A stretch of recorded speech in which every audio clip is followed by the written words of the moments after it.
বাংলাদেশের কিছু কওমি আলেম এরা আসলে চাইতেছেটা কি? এই কওমি আলেমরা হিজবুত তাওহীদ নিয়ে এরা কিভাবে নামছে, আদা জল খায়া কিভাবে নামছে। হিজবুত তাওহীদকে আমাদের এলাকায় থাকতে দেওয়া যাবে না, হিজবুত তাওহীদকে সভা সমাবেশ করতে দেওয়া যাবে না, হিজবুত তাওহীদকে নিষিদ্ধ করে ফেলতে হবে, হিজবুত তাওহীদের কার্যক্রম বন্ধ করে ফেলতে হবে, হিজবুত তাওহীদ হলো ইসলামকে নষ্ট করে ফেলতেছে, এদেরকে আটকাইতে হবে। তা আমার কথা হইলো, এই যে আপনারা বলতেছেন যে হিজবুত তাওহীদকে আমাদের এলাকায় থাকতে দেওয়া যাবে না, হিজবুত তাওহীদকে নিষিদ্ধ করতে হবে। দেখেন, কোন একটা আন্দোলন, কোন একটা সংগঠনকে নিষিদ্ধ করার জন্য কোনো না কোনো একটা কারণ তো থাকতে হয়। ওনাদের যুক্তিগুলা কি? আমি খেয়াল করে দেখলাম যে ওনাদের যত প্রচারণা, ক্যাম্পেইনিং যা চলতেছে সবকিছুর মধ্যে মোটামুটি দুইটা কারণ উঠে আসতেছে। এক নম্বরে ওনারা কেউ বলার চেষ্টা করতেছে যে হিজবুত তাওহীদ উগ্র, হিজবুত তাওহীদ জঙ্গি, হিজবুত তাওহীদ হলো যে আইন মানে না, হিজবুত তাওহীদ এই সেই, এরা রাষ্ট্রবিরোধী ইত্যাদি, এই ধরনের কথাবার্তা, এই ধরনের একটা ফ্লেভার তারা দেওয়ার চেষ্টা করতেছে। প্রথম কথা হলো, হিজবুত তাওহীদ গত 30 বছরে হিজবুত তাওহীদের একটা আইন ভঙ্গের কোনো রেকর্ড নাই। হিজবুত তাওহীদের কোনো একটা মব, হিজবুত তাওহীদ কোনো সদস্য সেখানে অ্যাটেন্ড করছে, যোগ দিছে, এরকম কোনো রেকর্ড নাই। রাষ্ট্রবিরোধী কোনো কার্যক্রমের কোনো নজির আজ পর্যন্ত কেউ দেখাইতে পারে নাই। হিজবুত তাওহীদের সদস্যদের বিরুদ্ধে শত শত মিথ্যা মামলা হয়েছে, শত মিথ্যা মামলা হয়েছে। এইসব মামলাগুলোর প্রেক্ষিতে এগুলা থানায় গেছে, আদালতে গেছে, তদন্ত হয়েছে, রিপোর্ট গেছে। সর্বশেষ যে কোনো মামলা কয়েক বছর ধরে চলার পরে যে হিজবুত তাওহীদের সদস্যরা বেকসুর খালাস পাইছে। কেন খালাস পাইছে? আমাদের দুলাভাই লাগে এই জন্য খালাস দিছে? আমাদেরকে যাচাই বাছাই তদন্ত করে দেখে শুনে, আমাদের ভিতর বাহির আমাদের সমস্ত কিছু দেখে শুনে দেখছে যে না, হিজবুত তাওহীদের মধ্যে কোনো উগ্রবাদী, জঙ্গিবাদী, আইন বিরোধী, রাষ্ট্রবিরোধী কোনো কিছু নাই। এরা শান্তিপূর্ণভাবে রাষ্ট্রীয় আইন শৃঙ্খলা মান্য করে তারা তাদের দাওয়াতি কাজ পরিচালনা করে থাকে, তাদের ধর্মীয় মত প্রকাশের স্বাধীনতা আছে, তারা সেটা অনুসরণ করে। তাহলে আসেন এবার আরেকটা কারণ কি? দ্বিতীয়ত, তারা যেটা বলার চেষ্টা করতেছে যে হিজবুত তাওহীদকে নিষিদ্ধ করতে হবে, এদের কার্যক্রম বন্ধ করতে হবে, কারণ হিজবুত তাওহীদ গোমরা আকীদা, হিজবুত তাওহীদ বাতিল আকীদা, এই জন্য হিজবুত তাওহীদকে নিষিদ্ধ করতে হবে, এরা বাংলাদেশে কাজ করতে দিব না আমরা। তো ভাই, এই যে কথাটা যে আপনারা বলতেছেন, বুঝে শুনে বলতেছেন, তো বুঝে শুনে বলতেছেন কিনা যে এর আকীদার সাথে আমি একমত না, ওই দলের ওই মানুষগুলার এদের আকীদার সাথে আমি একমত না, ওদের মতের সাথে একমত না, ওদের দৃষ্টিভঙ্গির সাথে আমার ফতোয়া মিলে না, এজন্য ওদেরকে নিষিদ্ধ করে ফেলতে হবে।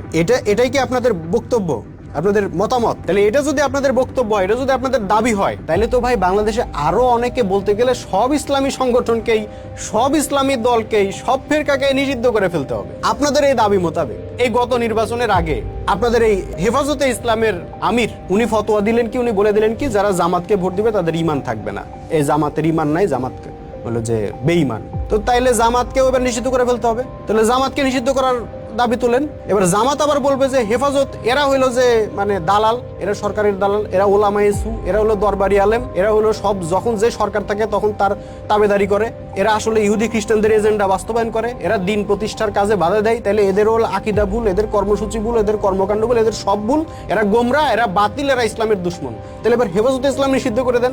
আচ্ছা, চরমনাইয়ের সাথে আমাদের এই যে মামুনুল হকের খেলাফত মজলিসের জীবনে ঐক্যবদ্ধ হইতে পারে না, তাহলে এবার চরমনাইয়ের দাবি মোতাবেক এবার খেলাফত মজলিসকে নিষিদ্ধ করে দেন, খেলাফত মজলিসের দাবি মোতাবেক চরমনাইকে নিষিদ্ধ করে দেন। তাবলিগ জামাতের দুইটা পক্ষ তো মারামারি করে খুনোখুনি পর্যন্ত করলো, তাহলে তাবলিগ জামাতের দুই পক্ষের দাবি মোতাবেক তাহলে দুই পক্ষকে নিষিদ্ধ করে দেন। আচ্ছা, আহলে হাদিস আর আহলে কোরআন এই 2 দিন পর দেখবেন যে বিভিন্ন ডিবেটে বসে। তাহলে আহলে হাদিস বলতে চাই যে আহলে কোরআন এরা ইসলামে নাই, এরা ইসলামের বাইরে, ইসলাম থেকে আউট। আহলে কোরআন আবার আহলে হাদিসদের ব্যাপারে বলে যে এরা তো ইসলামকে বিকৃত করছে, এরা আসলে কোরআনের ইসলাম, আল্লাহর ইসলাম বাদ দিয়ে এরা এই হাদিসের ইসলাম, এরা এই সেই বহু কথা। তাহলে এবার আহলে হাদিসের দাবি মোতাবেক আহলে কোরআন নিষিদ্ধ করে দেন, আহলে কোরআনের দাবি মোতাবেক আহলে হাদিস নিষিদ্ধ করে দেন। তো ভাই, তাহলে থাকবে কে শেষ পর্যন্ত? থাকবে কে? তাহলে সবাই তো নিষিদ্ধ হয়ে যাবে, তাহলে থাকবে কে? এই যে দাবি যে করেন আপনারা যে হিজবুত তাওহীদের এদের আকীদা ঠিক নাই, আমাদের আকীদার সাথে মিলে না, কাজেই নিষিদ্ধ করে দাও। তাহলে এই দাবি মোতাবেক কালকে যে আপনাকে নিষিদ্ধ করা হবে না, এর গ্যারান্টি কি? অন্যদেরকে যে নিষিদ্ধ করা হবে না, তার গ্যারান্টি কি? এইসব ভিত্তিহীন কথা, ভুয়া কথা, অযৌক্তিক কথা, অসার কথা আপনারা কেন বলেন? আপনারা দাঁড়াইছেন একদল কওমি আলেম, আমরা হিজবুত তাওহীদ, আপনারা বলতেছেন আমাদেরকে নিষিদ্ধ করে ফেলতে হবে। ভাই, নিষিদ্ধ যেই সব কারণে করতে হয় বা করা হয়, এই ঘটনাগুলা, এই কারণগুলা হিজবুত তাওহীদের ক্ষেত্রে নাই, এই কারণগুলো আপনাদের মধ্যে আছে। এই যে গত কয়েক বছরে যত শত শত মবের ঘটনা ঘটছে, এগুলা কারা করছে? হিজবুত তাওহীদ করছে। একটা ঘটনায় হিজবুত তাওহীদ করে নাই, আপনারা করছেন। তাহলে নিষিদ্ধ কাকে করা উচিত? এই যে মাজারগুলাতে হামলা হয়েছে, শত শত মাজারে হামলা হয়েছে, যেটা নিয়ে দেশের ভিতরে আন্তর্জাতিকভাবে ব্যাপক সমালোচনার মধ্যে আমাদের পুরো রাষ্ট্রের ভাবমূর্তি শেষ, যে বাংলাদেশ একটা উগ্র রাষ্ট্র, এরকম একটা মেসেজ সারা বিশ্বময় গেছে। এই যে মাজারগুলোতে হামলা হয়েছে, কারা করছে? হিজবুত তৌহিদের কোনো সদস্য কোনো জায়গায় কোনো মাজারে একটা ইট মারছে, একটা হামলা করছে? দেখাইতে পারবেন? না, আপনারা করছেন। তাহলে আসলে রাষ্ট্রবিরোধী কাজ কারা করলো? কাদেরকে নিষিদ্ধ করা দরকার? আচ্ছা, শত শত ঘটনা, শত শত পত্রিকা খুললেই, ফেসবুক খুললেই, টেলিভিশন খুললেই, ইউটিউব খুললেই শত শত ঘটনা, ধর্ষণ, বলাৎকার, ছাত্রদের উপর নির্যাতন, নিপীড়ন, এই যে ঘটনাগুলা, এই ঘটনাগুলা কি হিজবুত তৌহিদ করতেছে? একটা জায়গায় হিজবুত তৌহিদের কোনো জায়গায় এ ধরনের কোনো ঘটনার কোনো নিউজ হয়েছে? কোনো কিছু পাইছেন? কেউ কোনো প্রমাণ দিতে পারছে? না। কারা করতেছে? আপনারা করতেছেন। আপনারা করতেছেন শত শত ঘটনা, শত শত ঘটনা আপনারা করতেছেন। তাহলে নিষিদ্ধ আসলে কাকে করা উচিত? আপনাদেরকে করা উচিত। তো আমরা তো সেই নিষিদ্ধের দাবি করি নাই। আমরা কি কখনো বলছি যে অমুককে নিষিদ্ধ না? কারণ কি? কারণ হলো যে সত্যটা তুলে ধরলে মিথ্যায় এমনিতেই বিতাড়িত হয়ে যাবে, আলো জ্বাললে অন্ধকার এমনিতেই দূরীভূত হয়ে যাবে। তা আমরা হিজবুত তাওহীদ, আমাদের বক্তব্য হচ্ছে আমরা আল্লাহর বিধান চাই, আল্লাহর দেওয়া তৌহিদ ভিত্তিক ব্যবস্থা চাই, আল্লাহর দ্বীনকে মানব জীবনে প্রতিষ্ঠা করে ন্যায়, শান্তি, সুবিচারের মধ্যে মানুষ থাকুক, আমরা এটা চাই। মানুষ দরজা খুলে ঘুমাক, আমরা এটা চাই। এই বর্তমানের এই মানব রচিত ব্যবস্থা মানুষকে শান্তি দিতে পারবে না, আল্লাহর দেওয়া ব্যবস্থা লাগবে। আমরা সেই আল্লাহর দেওয়া ব্যবস্থা প্রতিষ্ঠার জন্য আমরা জানমাল দিয়ে আমরা সংগ্রাম করতেছি। আমাদের আকীদা নিয়ে কথা বলেন, এটা নিয়ে ইনশাল্লাহ আমি আরেকটা ভিডিও করব, সেখানে বিস্তারিত থাকবে। আমাদের কোনো জায়গায় কোনো কোরআন বিরোধী, রাসূলুল্লাহর সুন্নাহ বিরোধী কোনো আকীদা কেউ আজ পর্যন্ত দেখাইতে পারে নাই। আপনারা যেটা করেন, আপনারা তো মিথ্যা কথা বলেন আমাদের ব্যাপারে। যেটা আমরা বলি না, যেটা আমরা করি না, যেটা আমাদের বিশ্বাস না, যেটা আমাদের আকীদা না, সেটা জনগণের মধ্যে আপনারা নিজেরা লেখেন, নিজেরা প্রচার করেন, এরপরে নিজেরাই আবার ওইটার ভিত্তিতে, মানে আপনি মিথ্যা লিখলেন, আপনি এক মাদ্রাসার মুহতামিম, আপনি হিজবুত তৌহিদের নামে এক গাদা মিথ্যা কথা লিখলেন, লিখে আপনি হ্যান্ডবিল দিলেন, দিয়ে আপনি প্রচার করলেন। ওই হ্যান্ডবিলের আলোকে, ওই হ্যান্ডবিল পড়ে আরেক মাদ্রাসার মুহতামিম উনি আবার বলতেছে এই যে হিজবুত তৌহিদের আকীদা, এগুলো হচ্ছে কুফরি আকীদা, কাজে হিজবুত তৌহিদ কাফের। তো ভাই, আপনারাই মিথ্যা লিখলেন, আপনারাই মিথ্যা প্রচার করলেন, আপনারাই সেই মিথ্যার ভিত্তিতে ভুয়া ফতোয়াও দিলেন। তো এগুলাই আপনারা করেন, কিন্তু আমাদের আকীদা তো এগুলা না। আসেন, আমাদের সত্যিকার অর্থে আমাদের আকীদা কি, আমাদের বক্তব্য কি, এটা শোনেন। আমরা তো প্রতিনিয়ত প্রচার করতেছি, মানুষের কাছে যাচ্ছে।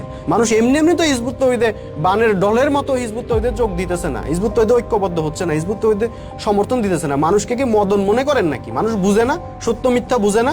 মানুষ সবই বুঝে, বুঝে শুনে দেখে শুনেই তারা হিজবুত তৌহিদকে সমর্থন দিচ্ছে। কারণ আমাদের কোরআন বিরোধী, ইসলাম বিরোধী কোনো আকীদা নাই। আমাদের একদম আল্লাহর রাসূল এবং সাহাবীদের যে আকীদা, আমাদের সেই আকীদা। কাজে আকীদা বিরোধী এইসব ধোয়া তুলে আমাদের নিষিদ্ধ করতে হবে। এইসব ভুয়া কথা বাদ দেন। নিষিদ্ধ যদি করতে হয় তাহলে হিজবুত তাওহীদ না, নিষিদ্ধ করতে হবে আপনাদেরকে। এটা রাষ্ট্রীয় অঙ্গন থেকে এবং ধর্মীয় অঙ্গন থেকেও। কারণ পবিত্র কোরআনে ধর্ম ব্যবসা নিষিদ্ধ। যারা ধর্ম নিয়ে ব্যবসা করে, যারা ছোট ছোট বাচ্চাদেরকে বলাৎকার করে, যারা গুজব রটায়, যারা হুজুগ সৃষ্টি করে, যারা উগ্রবাদী কর্মকাণ্ড করে, যারা মব সৃষ্টি করে, যারা রাষ্ট্রকে অস্থিতিশীল করার জন্য সারাটা দিন আজকে এর বিরুদ্ধে কালকে ওর বিরুদ্ধে লাইগে আছে, আসলে তো নিষিদ্ধ তাদেরকে করা উচিত। ধর্মের দৃষ্টিকোণ থেকে, রাষ্ট্রের দৃষ্টিকোণ থেকে তাদেরকে নিষিদ্ধ করা উচিত, তো হিজবুত তাওহীদ না। এই বলে আমি আজকের এই ভিডিও শেষ করলাম। পরবর্তী ভিডিওতে ইনশাল্লাহ অন্য কোনো প্রসঙ্গে আলোচনা হবে। আল্লাহ হাফেজ। সালামু আলাইকুম ওয়া রাহমাতুল্লাহি ওয়া বারাকাতুহু।